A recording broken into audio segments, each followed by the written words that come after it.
Hey everybody, welcome to Dad's Den of Pop Culture. Today, I want to take a look at Tinseltown. This is a limited series, two limited series, I should say.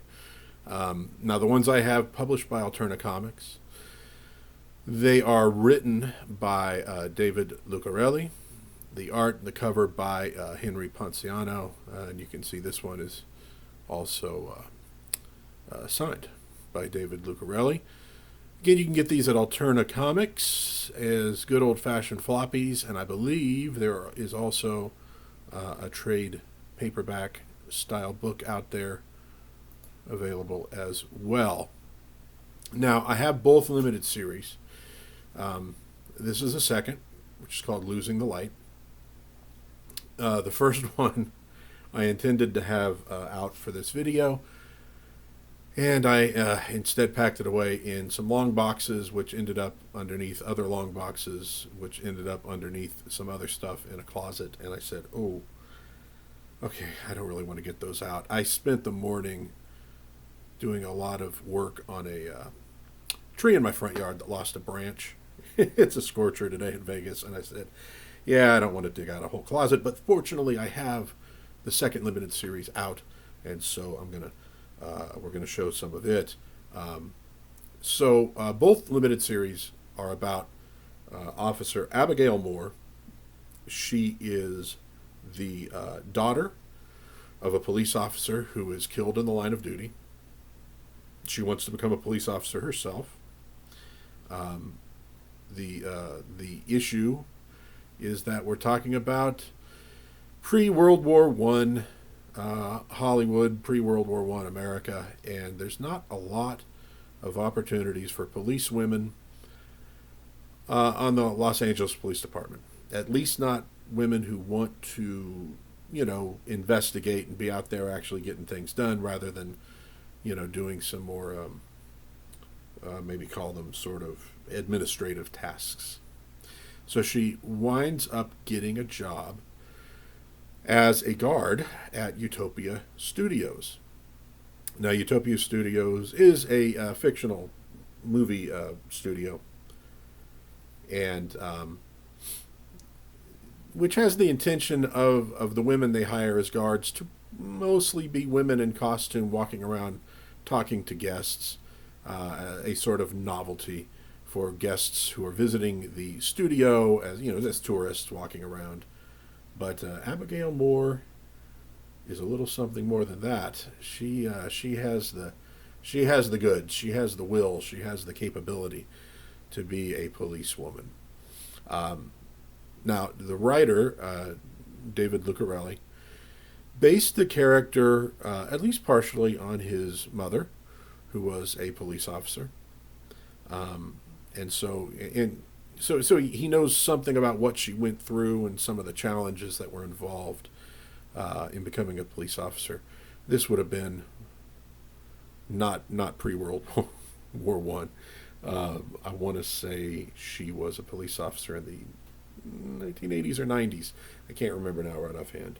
So the first series is it kind of covers her initially getting this job and working on the lot, meeting some of the actors, getting involved in what seems in some criminal activities on the lot, and eventually helping to save the head of the studio from a disgruntled employee, I guess we could say. I don't want to give too much away.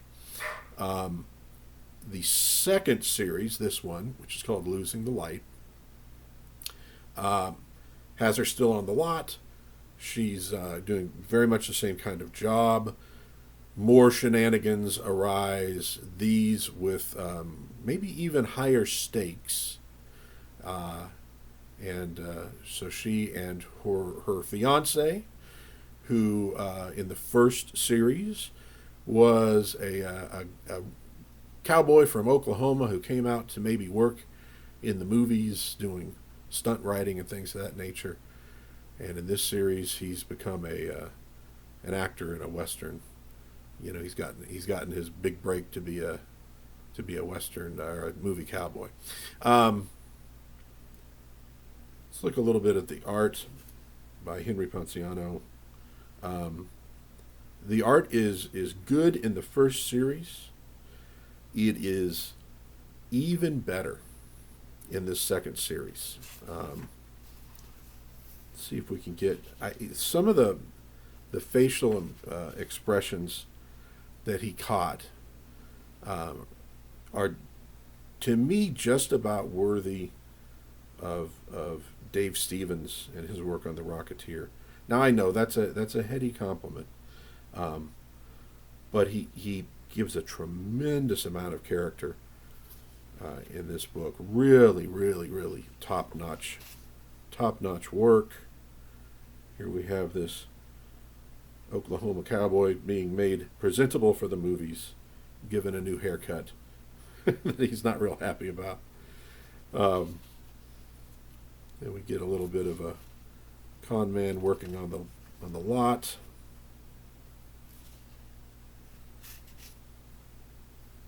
We get a very obnoxious director with a very inexperienced cowboy actor. But really fantastic work in this one. The story's great. You know what I really love about this series is that as much as I like fantasy and sci-fi and all that, this has none of that. This it isn't an adventure. So I'm not saying everything in it is like um, mega realistic, but there's no supernatural elements. There's no robots. There's no aliens. It's real, actual human beings, and they have a lot of character. And generally speaking, you like these characters. There's a good reason to like these characters. These are good folks who are doing their best. You also get a look at a time period which does not get an awful lot of a lot of exposure, um, especially in the United States. Well, at least when I was learning history in school, I think it's probably worse now. American history was essentially American Revolution, Civil War, a little bit on the Old West. And then you kind of moved into World War One, World War Two, the 50s, etc. And that period before World War One, where the United States is coming out of that Old West period, but hasn't quite gotten to the First World War or the Depression or any of these kind of things, it doesn't get a lot of attention, and it's a really fascinating period. And of course, this is when Hollywood was being born in silent pictures and all that. So that's really nice too, to get a view into that world, and it's really done well here, and really done lovingly. Um, and the story holds together nicely. It's it's a bit of a mystery, although it's really more characters hunting down, maybe some clues and following them up. It's not like a whodunit per se, but it's kind of a nice tale of betrayal and murder and what's going on, and danger and all that kind of good stuff.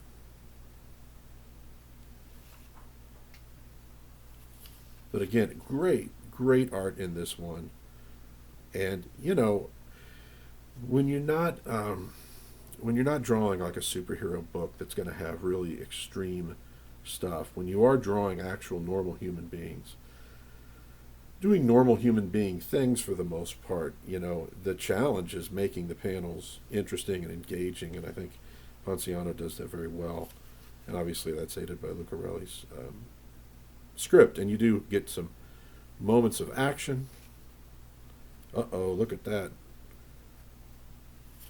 Her fiance is going to be killed. What will happen next? Well, what will happen next is issue number 2. This is a 5-issue miniseries. Danger in the Dark.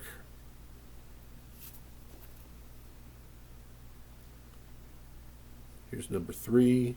You shouldn't have brought her with you. Uh-oh.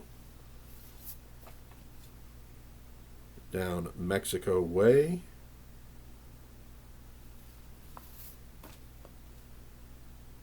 And In the Kill Zone.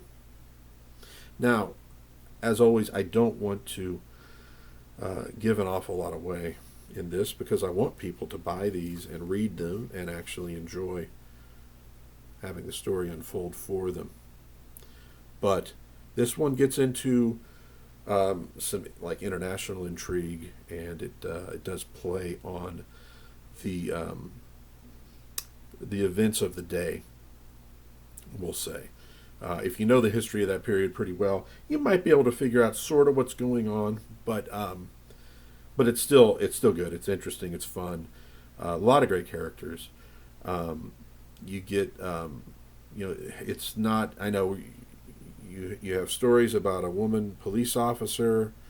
I know some people might be sitting there going, "Oh, it's going to be a girl boss, or it's going to be a feminist." Like, no, it's none of those things. Everybody in the book is treated like an actual human being, fully realized. There's no straw men being knocked over, none of that nonsense. It's a well written story with well developed characters that I think anybody could enjoy, whatever their politics, frankly. Maybe with the possible exception of 20th century German imperialists. Maybe they might not care for it. But outside of that very, very niche group, I think pretty much anybody could enjoy this series. I highly recommend it. Again, the first series kind of introduces the characters. It has sort of a diary feel to it. The first thing that was coming to my mind while I was reading it was the comic strips in newspapers that we got back in, well, I was going to say back in the 80s, but frankly, from the 20s, all the way into, I don't know, the 80s or 90s. Obviously in the comic strips and the newspapers, you got your Garfield and your Peanuts, and you got, stuff like Far Side, Calvin and Hobbes. But you also had serious strips that were like adventure strips or soap operas, romance. John Romita did a Spider-Man strip, for example. But you also had things like Steve Canyon and, was it Sally Forth? I'm trying to remember. So, comic books about actual people doing things, beautifully drawn. And that's what the first series reminded me of, especially. Second series, again, a lot of the work on the facial expressions and a little more dynamic, in my opinion, and it kind of reminded me a little bit of Dave Stevens with Rocketeer. Dave Stevens, I had probably more of a good girl art bent to it. Of course, gorgeous stuff, but very engaging in this book. I think it really helped fill out the characters and make them real. So I highly recommend. Those are 2 thumbs up for Tinseltown for both limited series. 5 issues in each one of them. Very reasonably priced at Alterna Comics. You really can't go wrong with these series. They're good. They're readable. I think you will enjoy them. So go check them out. That'll do it for Dad's Den today. I hope everybody has a really blessed day. I hope you go out there, be kind to one another. It's rough out there, folks. Let's take care of each other, and but also make sure you have some genuine fun. And hopefully you'll come back to Dad's Den next time around. If you enjoyed this, please like, please subscribe, please share it with your friends. I will see you. I don't know when I'm publishing this thing, but it should be about 3 days after I publish this. I should have another video up. So I will see you then. Bye-bye.